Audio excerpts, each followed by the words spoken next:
다 같이 사도신경으로 수예배로 나가겠습니다. 나는 전능하신 아버지 하나님 천지의 창조주를 믿습니다. 나는 그의 유일하신 아들 우리 주 예수 그리스도를 믿습니다. 그는 성령으로 잉태되어 동정녀 마리아에게서 나시고 본디오 빌라도에게 고난을 받아 십자가에 못 박혀 죽으시고 장사된 지 사흘 만에 죽은 자 가운데서 다시 살아나셨으며 하늘에 오르시어 전능하신 아버지 하나님 우편에 앉아 계시다가 거기로부터 살아있는 자와 죽은 자를 심판하러 오십니다. 나는 성령을 믿으며 거룩한 공교회와 성도의 교제와 죄를 용서받는 것과 몸의 부활과 영생을 믿습니다. 아멘.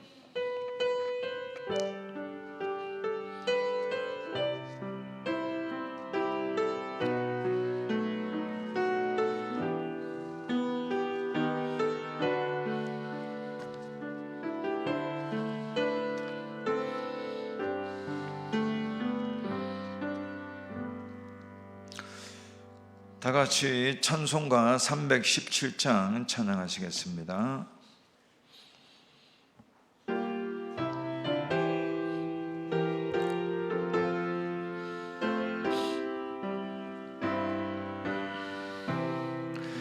내 주 예수 주신 은혜 많었건만 내 주 앞에 이 적은 거 다 드리니 주 예수여 내 정성을 받으소서. 주 날 위해 보배로운 피 흘리사 그 귀하신 생명까지 다 주시니 내 천한 몸이 생명을 왜 아끼랴. 주 예수께 빚진 것이 많었건만 나 주 위에 드린 것은 참 적으니 주 예수여 너그럽게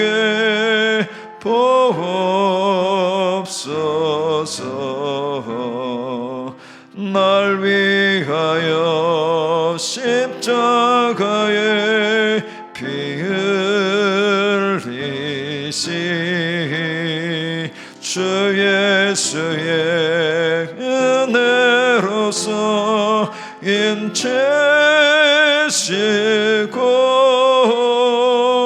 내 모든 것 주 예수여 삼으소서.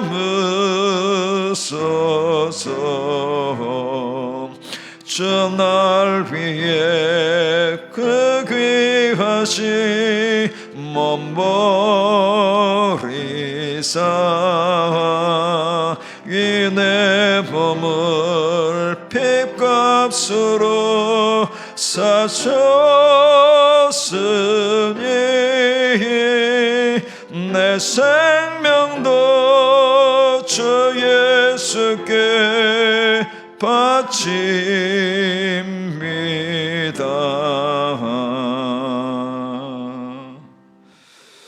교회 소식은 한 가지만 전해드리겠습니다.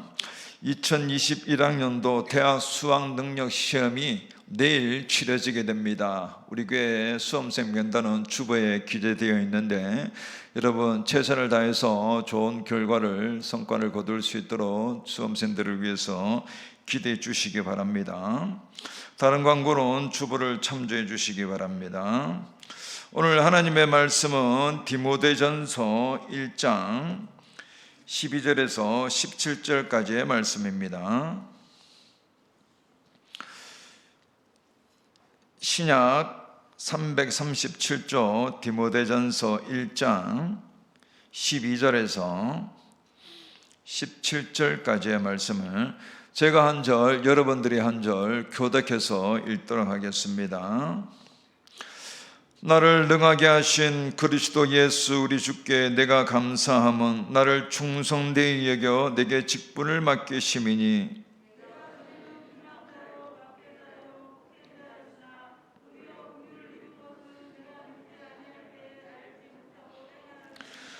우리 주의 은혜가 그리스도 예수 안에 있는 믿음과 사랑과 함께 넘치도록 풍성하였도다.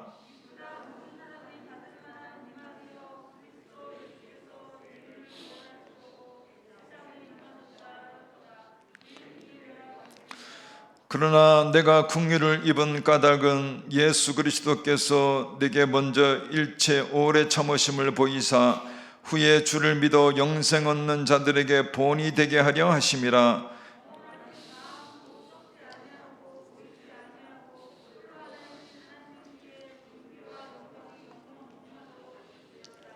아멘. 예물 드린 손길이 있습니다. 11조 감사헌금 주정금 1,000번째 드렸습니다. 잠깐 기도드리겠습니다.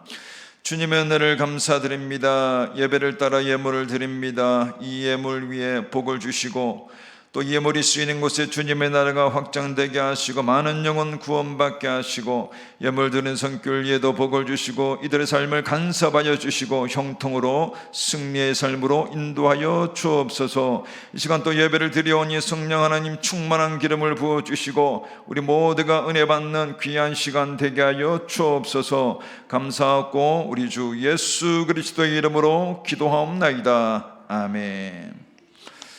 본문의 바울은 다메섹 도상에서 주님을 만난 후에 이제 많은 세월이 흐른 후에 자신의 지난날의 삶을 회상하며 고백합니다. 즉 본문 13절의 말씀처럼 자신이 유대교회에 있을 때에 씻지 못할 폭행과 모든 비방과 핍박했던 사실을 고백합니다. 그 중에는 자신의 신실한 동료였던 스데반 집사가 죽는데 가담했던 일도 포함되어 있습니다. 그런데 바울은 사도행전 9장에 기독교인들을 잡으려고 가는 도중에 이 다메섹 도상에서 이 빛으로 역사하신 그 주님을 만난 후에 거기서 꼬꾸라지고 회심을 경험하게 됩니다.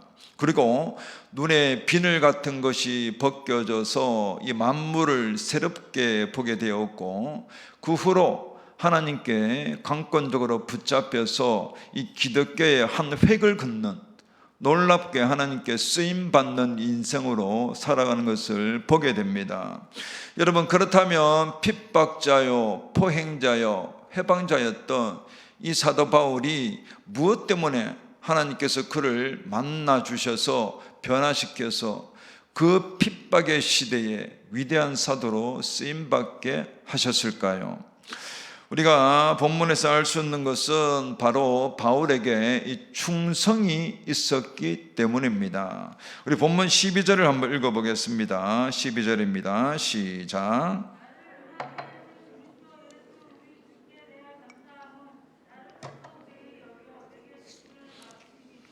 아멘. 바울은 하나님께서 자신에게 감당할 수 없는 이 사도의 직분을 맡긴 것은 자신을 충성되이 여겼기 때문이다 라고 말을 합니다. 여기 충성되이 여겨라는 말이 나오는데 이 말은 헬라어로 피스토스라는 말인데 이 말은 신앙을 가졌다, 믿을만하다, 진실하다 라는 뜻입니다. 이것은 다른 말로 어떤 일을 맡겼을 때 그 일을 기어코 해내는 것을 말합니다. 우리가 잘 알다시피 사도 바울은 이 복음의 사명을 맡고 난 뒤에는 목숨을 걸고서라도 그 사명을 감당했던 것을 알 수 있지 않습니까? 그래서 하나님은 바울에게 있던 그런 충성을 보시고 그래서 믿을만해서 놀라운 은혜를 베푸셨다는 것입니다. 어떤 일을 맡기면 희한하게 잘 해나가고 이루어 나가면 그 사람에게 믿음이 갈까요? 안 갈까요? 가겠죠.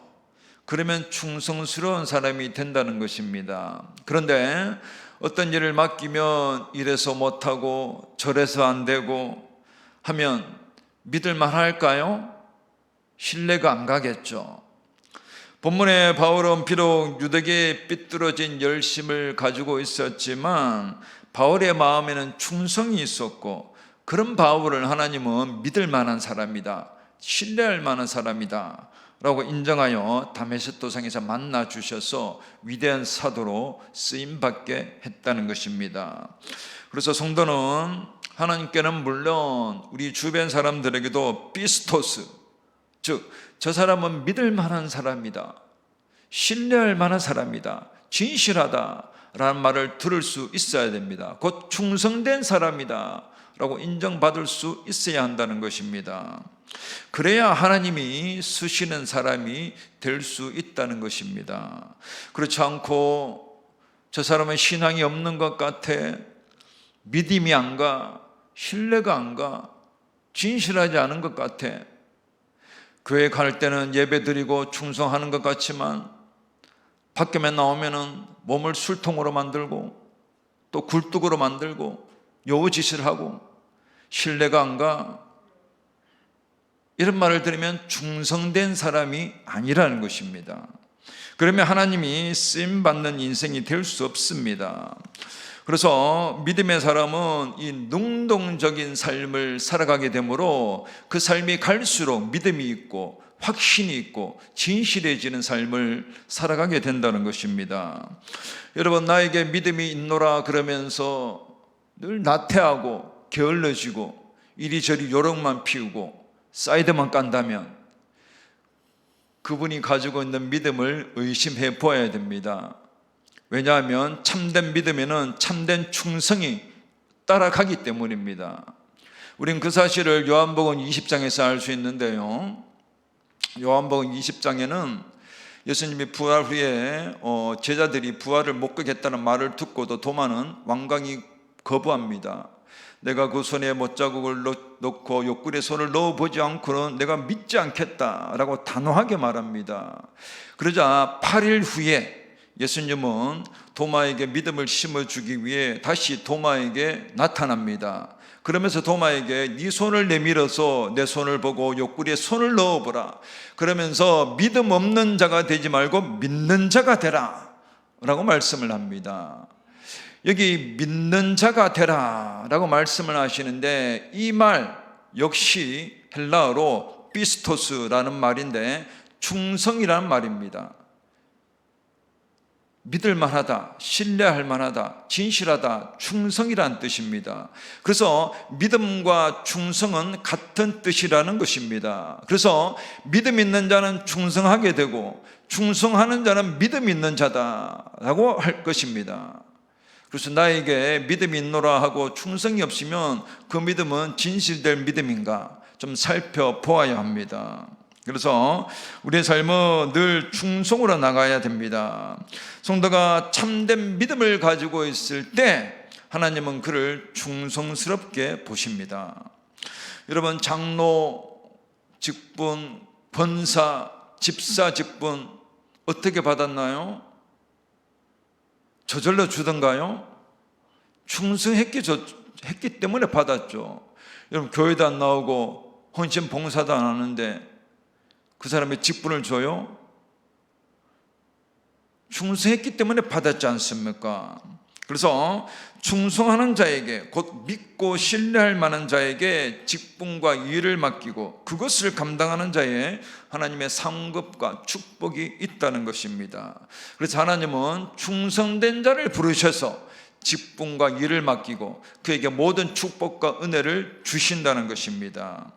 그런데 여러분, 시대가 갈수록 충성된 사람이 많아질까요? 안 충성하는 사람이 많아질까요? 안 충성하는 사람이 많아지겠죠. 왜냐하면 이 시대는 점점 고도화된 문명과 과학으로 살기가 편리해집니다. 그래서 그렇게 편리함 속에, 안락함 속에 빠져가다 보면 게을러지기 쉽다는 것이죠. 그래서 시대는 점점 이 몸으로 하는 일이 줄어듭니다. 여러분, 옛날에는 텔레비를 켤 때나 돌릴 때 직접 가서 채널을 돌리고 스위치를 켜고 그래야 됐어요. 근데 지금은 어때요? 소파에 앉아서 누워서 리모컨만 하나만 두드리면 수백 개의 채널을 마음대로 조정할 수 있습니다. 그리고 옛날에는 빨래를 할 때도 막 손으로 다 빨래하고 손으로 다 쥐어짰잖아요. 근데 지금은 어때요? 단추 하나만 누르면 세탁은 물론 탈수까지, 그리고 건조까지 해주는 기계도 있습니다. 나중에는 빨래 늘어주는 기계도 나오지 않겠나. 그리고 옛날에는 자동차가 많지 않아서 웬만한 거리는 다 걸어서 갔습니다. 몇 정거장이라도.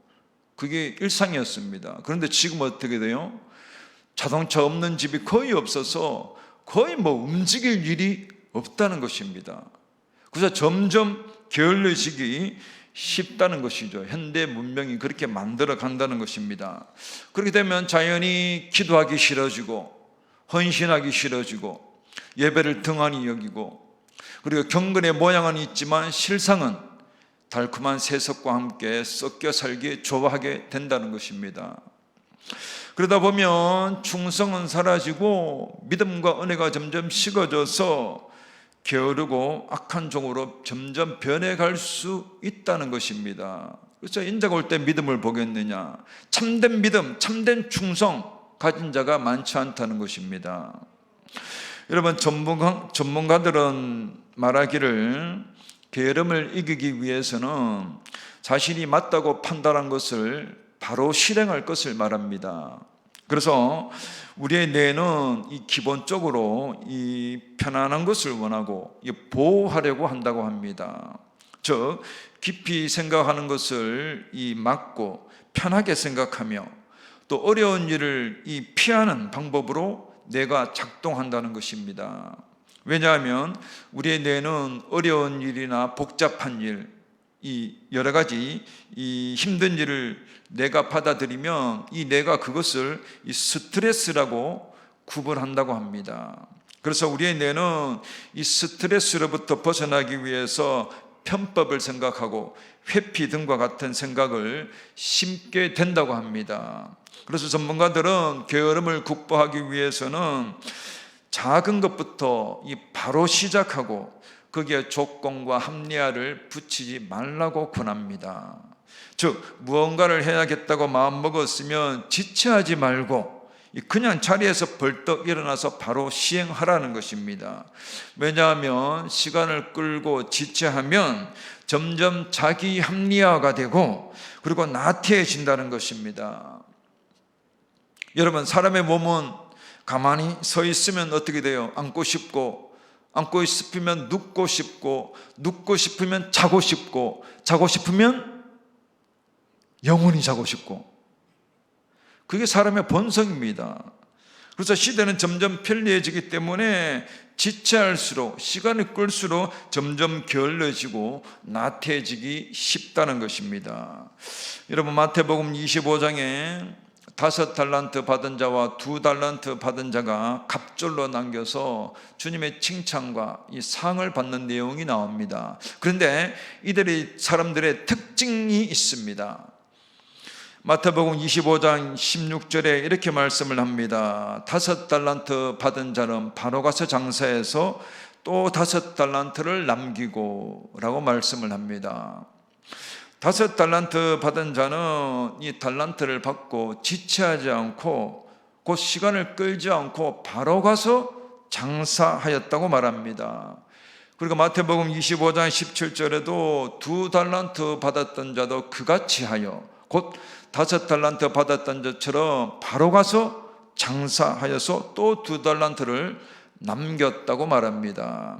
그래서 갑절로 남겼던 자들의 특징은 지체하지 않고 시간을 끌지 않고 바로 가서 즉시로 순정해서 갑절의 은혜를 남겼다는 것입니다. 여기 바로 가서라는 말의 원문의 뜻은 즉시, 곧, 빨리라는 뜻입니다. 그래서 이 주인에게 달란트를 받자마자 시간을 끌지 않고 즉시로 가서 장사하였더니 갑절의 은혜가 남겼다는 것입니다. 여러분, 달란트를 받자마자 바로 가서 장사하는데 여기에 무슨 자기 합리화가 있고 편법이 있고 게을러질 시간이 있을까요? 즉시로 순종하니 갑절의 은혜를 남겼다는 것입니다. 예수님은 이렇게 지체하지 않고 이 바로 가서 장사하여 갑절로 남긴 자들에게 착하고 충성된 종이다 라고 칭찬을 합니다. 여기 충성된이라는 말은 이 말 역시 사도 바울이 나를 충성되이 여겨라고 했던 그 쓰던 단어인 헬라어로 피스토스라는 말인데, 충성 곧 믿을만하다, 진실하다, 신뢰할 만하다 라는 뜻입니다. 바로 가서 장사하고 남긴 자들에게 하나님은 그렇게 충성된 종이다, 너가 믿을만하구나, 네가 신뢰할 만하구나, 진실하다 라고 이렇게 말씀을 합니다. 그래서 충성된 자의 특징은 지체하지 않고 즉시로 순종하여 그 삶의 열매를 남기는 사람입니다. 그래서 주님 보시기에 믿을만하고 신뢰할 만한 사람이 되어서 칭찬과 상급을 받는 사람이라는 것입니다. 여러분, 무엇 때문입니까? 바로 즉시로 순종해서 자기 합리화와 나태함과 게으름을 이겼기 때문입니다. 여러분, 그러나 한 달란트 받았던 자는 주인에게 이렇게 말을 합니다. 마태복음 24장 24절을 다른 성경으로 읽어보면 이렇게 말을 합니다. 주인님, 저는 주인님이 씨를 뿌리지도 않은 곳에서 거두어 드리고 심지도 않은 데서 모아 드리는 인색하고 매장한 분이신 줄을 잘 알고 있지요. 그래서 제가 이익을 남기더라도 빼앗아 갈 것이므로 돈을 다만 땅속에 감추어 두었다가 그냥 가지고 왔습니다 라고 말을 합니다. 한 달란트 받은 자는 바로 가서 장사하지 않고 이런저런 자기 생각과 합리화에 빠져서 장사하는 것을 회피하고 그리고 편하게 땅에 묻어 두었습니다. 그래서 주인이 나타났을 때에 주인에 대한 오해와 그리고 자신의 생각과 합리화에 빠져 변명을 늘어놓습니다. 그러자 주인은 자기 합리화와 편법에 빠진 이 한 달란트 받은 자의 말을 듣고 타당성이 있다라고 말씀을 하시는 것이 아니라 이 악하고 게으른 종이라고 책망을 합니다. 그리고 그 있던 달란트마저 빼앗아 심판을 받게 되는 것을 보게 됩니다. 무엇 때문입니까? 즉시로 순종하지 않고 이런저런 생각하다가 결국 자기 합리화에 빠지고 그리고 지체하고 게을러졌기 때문입니다. 예수님은 악하고 게으른 종이라고 책망하는데 여기 게으른이라는 말의 원문의 뜻은 옥구네로스라는 말인데 이 말은 이 머뭇거리다, 꽁무니를 빼다 라는 뜻입니다. 저 게으른 자는 무엇을 하든지 자꾸 머뭇거리고 꽁무니를 빼니 자기 합리화에 빠져서 편법이 생기고 결국 악한 종으로 떨어진다는 것입니다. 무엇 때문입니까? 바로 충성이 사라졌기 때문입니다. 충성이 사라질 때 시간을 끌고 지체하고 자기 합리화에 빠지고 게을러져서 악한 쪽으로 떨어질 수 있다는 것입니다. 성도의 삶에 충성이 사라질 때 하나님과 사람에게도 신뢰받지 못하여 쓰임받는 인생이 될 수가 없습니다. 그러므로 성도는 충성된 자의 삶을 살아가기 위해서 삶의 작은 일부터 하나씩 실천해 나가고 이루어가는 삶을 살아가야 합니다. 예수님은 작은 일에 충성하는 자는 큰 일에도 충성한다고 말씀했지 않습니까? 그래서 교회에 와서라도 작은 일부터 하나씩 실천해 나가며 순종해야 합니다. 여러분, 휴지 하나 주어도 믿음으로 주우면 그것은 충성입니다. 그리고 누가 보든지 안 보든지 알아주든지 안 알아주든지 진실하게 그 일을 행할 때 그것은 충성입니다. 그리고 직장에서 상사나 동료 직원들 간에 모범이 될 수 있는 행동을 작은 것부터 하나씩 실천해 가야 합니다. 뭐 잔심부름을 해주든가 아니면 커피를 먼저 한 잔 뽑아서 대접하고 뽑아줄 수도 있고, 그것도 믿음을 하면 충성의 시작입니다. 그리고 가정에서도 남편은 청소를 안 한다면 청소도 해주고 설거지도 한 번씩 해주고, 그리고 아내는 또 남편을 칭찬해 준다면 잘했다, 수고했다 격려도 해주고, 그리고 좀 닭살 돋지만 사랑합니다도 한 번씩 해주고. 가슴이 되게 찔리네요, 이 말하는데. 여러분들은 뭐 자연스럽게 다 잘하고 계시니까 이렇게 삶의 작은 것부터 하나씩 실천해 나갈 때 점점 믿을 만한 사람, 신뢰할 만한 사람이 되어서 충성된 사람으로 성장할 수 있다는 것입니다.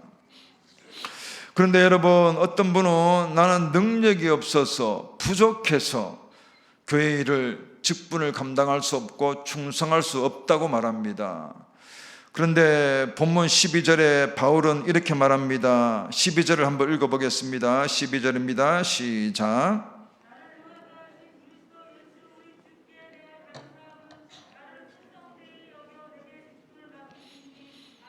아멘. 나를 능하게 하신 그리스도 예수 우리 주께 내가 감사한다 라고 말합니다. 바울은 예수님께서 자신을 능하게 하셨다라고 말합니다. 여기 능하게 하셨다, 이 능하게라는 말의 원문의 뜻은 헬라어로 엔디나모라는 말인데, 이 말은 강하게 하다, 할 수 있게 하다라는 뜻입니다. 즉 하나님께서 바울에게 있는 충성을 보시고 그가 무슨 일이든지 감당할 수 있도록 그의 속사람을 강하게 하고 힘있게 하셔서, 곧 능하게 하셔서 그가 맡은 일과 직분을 감당할 수 있게 했다는 것입니다.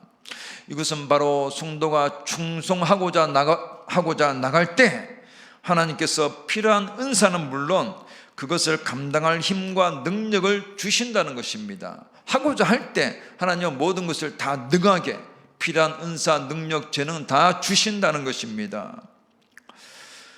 여러분, 멀리 볼 것도 없이 자신을 한번 먼저 보세요.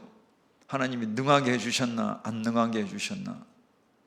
여러분, 이 유혹 많고 시험 많은 세상에서 여기까지 교회를 떠나지 않고 하나님이 직분자를 세우고 여러 가지 일을 맡겨서 여기까지 하나님께서 인도하셨는데, 그거 내 힘으로 가능할까요? 하나님 믿음 주지 않으면, 은혜 주지 않으면, 삶을 지켜주지 않으면 그게 가능할까요? 자신을 먼저 보세요. 하나님의 은혜가 아니면 벌써 어디를 튀어도 넉비공처럼 벌써 튀었지. 여러분, 교회 다니다가 시험 들어 못 나오고 상처받아 안 나오고 마음에 들지 않는다고 안 나오고, 그리고 세상이 너무 좋아서 또 떠나버리고, 또 무슨 연유든지 서서히 교회가 멀어져서 교회를 떠나는 사람, 기타 여러 가지 이유로 교회를 떠나는 사람이 엄청 많습니다. 말세가 될수록.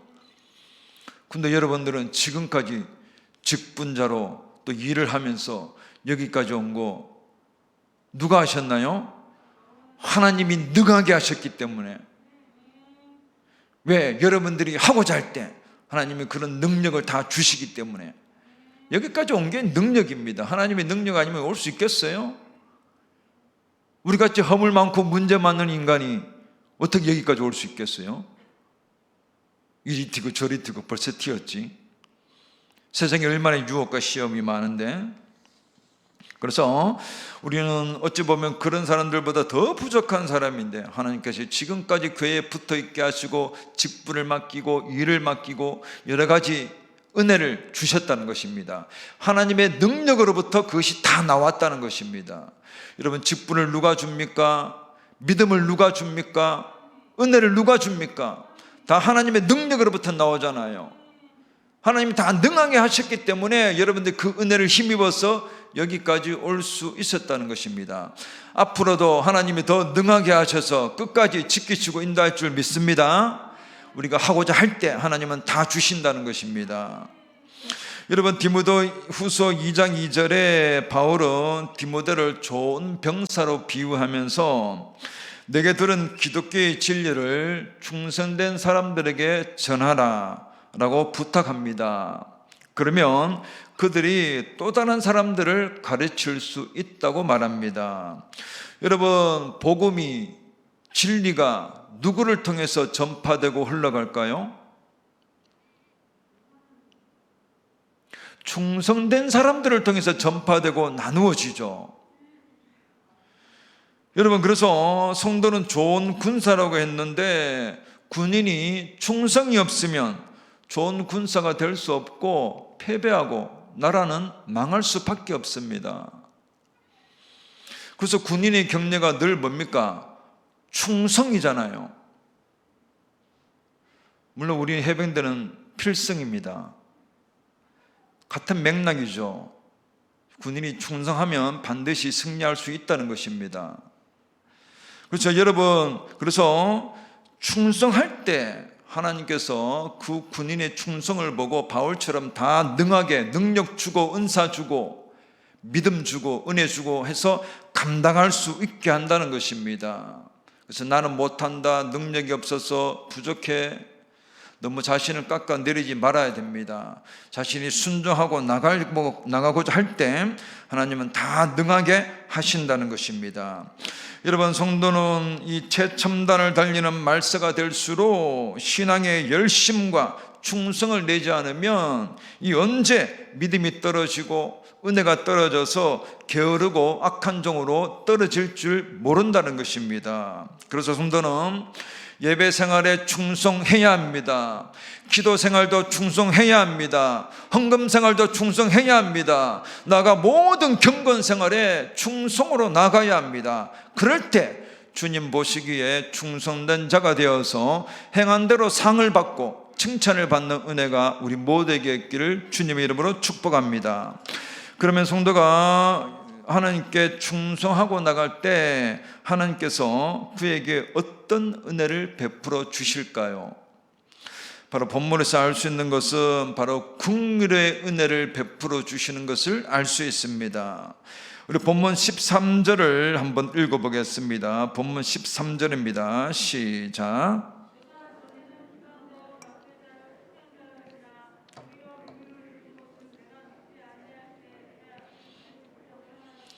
아멘. 바울은 지난날 자신의 죄악상을 말하면서 징계받아 마땅한 자였으나 도리어 긍휼을 입었다고 말합니다. 여기 긍휼을 입었다는 말은 헬라어로 엘레에오라는 말인데 측은히 여기다, 불쌍히 여기다, 동정하다라는 뜻입니다. 이 말은 능동태로 쓰여졌는데, 즉 하나님께서 바울을 불쌍히 여겨서 긍휼을 베풀어 주시는데 마치 옷을 입히듯 적극적으로 베풀어 주셨다는 것입니다. 여러분, 사람도 불쌍하고 동정심이 나야지 도와줄 마음이 생기잖아요. 여러분, 길바닥에 거지도 불쌍한 마음이 안 들고 동정이 안 가면 그 동량이 제대로 되겠어요? 빈 깡통만 남지. 동정심이 일어나야 됩니다.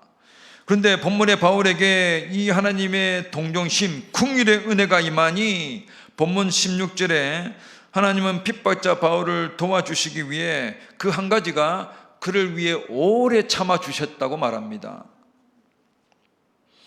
여러분, 오래 참아주시는 은혜 속에 구원도 믿음도 모든 축복이 들어있지 않습니까? 여러분, 하나님이 안 참아줬으면 여기 있을 사람 누가 있겠어요? 여러분, 기다려줘봐도 긍휼히 여겨줘봐도 변화될 가망성이 없고 기대가 안 된다면 오래 참아질까요? 기다려질까요? 안 기다리시겠죠? 마찬가지로 하나님도 바울에게 변화될 요소나 장점이 없다면 그 핍박하는 바울을 오래 참아 주시지 않고 긍휼을 베풀어 주시지 않았습니다. 그러면 바울은 유대계 율법의 저주 안에서 멸망하고 말았다는 것이죠. 그래서 우리는 여기까지 올 수 있었던 것은 하나님이 오래 참아 주셔서 여기까지 올 수 있었고, 그 은혜 가운데 우리가 날마다 성장하고 변화되어 가야 합니다. 누구에게요? 충성하는 자에게 하나님은 오래 참아 주신다는 것입니다. 그 한 가지 은혜가, 그 오래 참아 주시는 은혜 가운데 모든 축복이 또 다 들어있다는 것입니다. 바울은 지난날 유대교에 있을 때에 영적 무지로 인해서 그리스도인들을 회방하고 핍박하는 것이 하나님을 잘 섬기는 줄 알았습니다. 그러나 하나님께서는 알지 못해서 그렇게 하는 바울을 긍휼히 여겨주셨고 오래 참아주셨고, 그것으로 후에 바울은 놀라운 사람으로 사도로 변화되어서 크게 쓰임받게 되었습니다. 무엇 때문입니까? 그 한 가지가 바로 바울에게 있는 남다른 충성을 보셨기 때문입니다.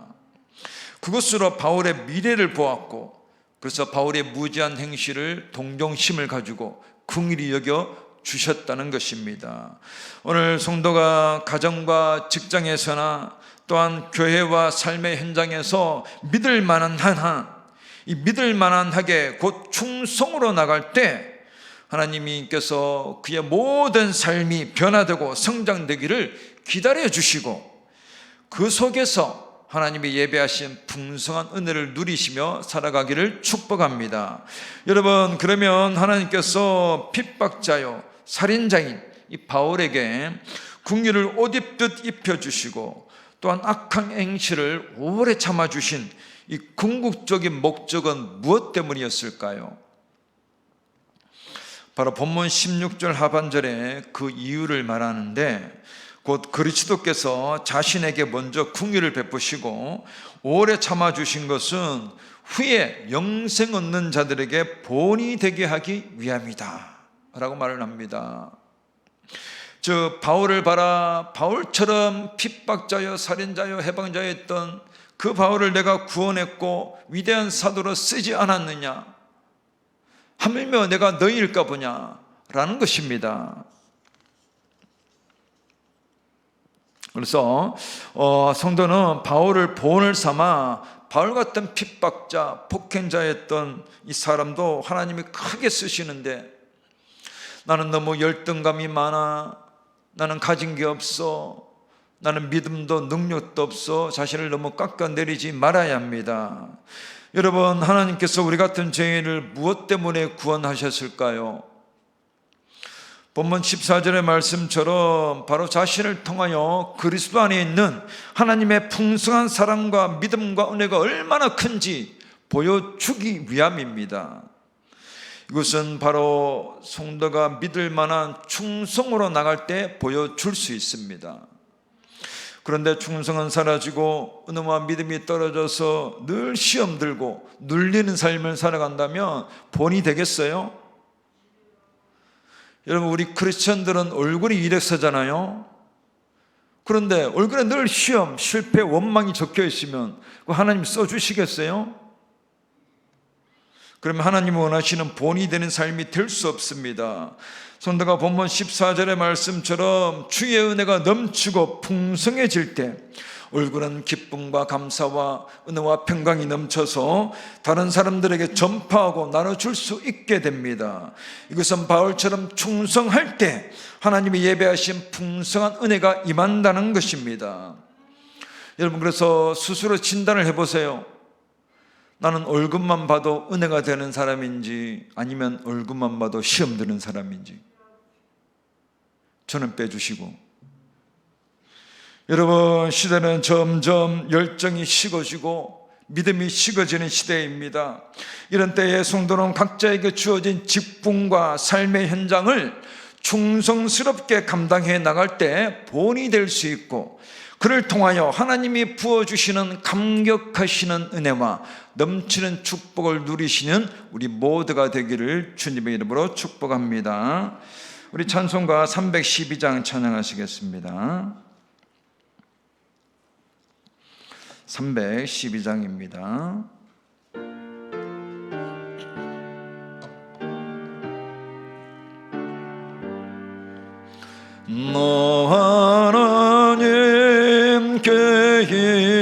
이끌리어 일평생 주만 바라며 어려울 때 힘 주시고 언제나 지켜주시리. 주 크신 사랑 믿는 자 그 반석 위에 서리라. 너 설레는 맘 가다듬고 희망 준 기다리면서 그 은혜로 신 주의 뜻과 사랑에 만족하리라. 우리를 불러주신 주 마음에 소원하신다. 주 찬양하고 기도하며 내 범분 힘써다바라. 주 약속하신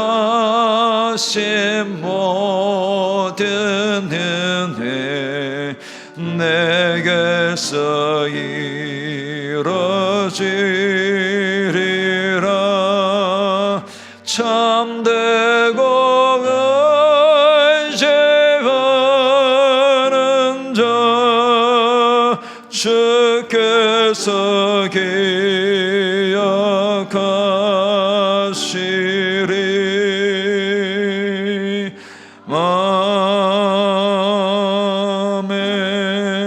아멘. 기도하시겠습니다. 핍박자요 살인자요 비방자였던 바울을 긍휼히 여기시고 은혜를 베푸시어 위대한 사도로 쓰신 하나님을 볼 수 있습니다. 그것은 바울에게 충성된 마음을 보시고 충성되이 여겨 직분과 은사와 능력을 주시어 사도로 쓰임받는 인생으로 살아가게 하심으로 오늘 우리들에게까지 본이 되게 하심을 압니다. 점점 악함과 게으름과 나태함으로 빠지는 시대에 우리 성도가 주어진 삶의 현장에서 작은 일부터 하나씩 실천해 나감으로 충성을 시작하게 하시고 나아가 점점 믿을 만하고 신뢰할 만한 사람으로 성장하여 많은 사람들에게 본이 되어 은혜를 아름답게 나눠주는 복된 삶이 되게 하여 주옵소서. 감사하고 우리 주 예수 그리스도의 이름으로 기도하옵나이다. 아멘. 주님이 가르쳐 주신 기도로 예배를 마치겠습니다. 하늘에 계신 우리 아버지여, 이름이 거룩히 여김을 받으시오며 나라가 임하옵시며 뜻이 하늘에서 이루어진 것 같이 땅에서도 이루어지이다.